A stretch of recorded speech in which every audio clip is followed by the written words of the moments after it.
சிவா, எனக்கு தூங்கும்போது கனவுன்னு ஒன்று வந்ததும் இல்லை, அது வந்தால் எப்படி இருக்கணும் கூட எனக்கு தெரியாது. ஆனால் என் ஃப்ரெண்ட்ஸ் எல்லாரும் இந்த கனவை பற்றி சொல்லுவாங்க. இதை பற்றி நீ என்ன நினைக்கிற அப்படின்னு ஒருத்தங்க கேட்டிருக்காங்க. ஆக்சுவலி இவங்க பொய் சொல்லலை, ஆனால் அதில் உண்மையும் இல்லை. என்னடா உளர்ற? ஃபுல்லாக பாருங்க, புரியும். நம்ம தூங்கும்போது பிரெயின் ஆஃபில் இருக்குன்னு நீங்கள் நினச்சிட்டு இருப்பீங்க, ஆனால் அப்படி இல்லை. எஸ்பெஷலி ரெம் ஸ்லீப்பில் பிரெயின் எல்லாம் ஆக்டிவாக இருக்கும்.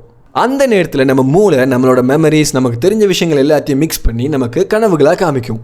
ஆனால் இங்கே ப்ராப்ளம் என்னென்னா, நம்ம எந்திரிக்கும் போது அந்த கனவுகள் எல்லாம் பிரெயினோட லாங் டேர்ம் மெமரியில் போய் சேவ் ஆகாது. அது ஒரு ஷார்ட் டேர்ம் அல்லது டெம்பரவரி ஸ்டோரேஜில் தான் ஸ்டோர் ஆகி இருக்கும். கொஞ்ச நேரத்தில் அதுவும் டிலீட் ஆகிடும். அதுவும் இல்லாமல் நீங்கள் டீப் ஸ்லீப்பில் இருந்து டேரெக்டாக டக்குன்னு எழுந்துட்டா கனவை ரீகால் பண்ணி பார்க்குற சான்ஸ் ரொம்ப கம்மி.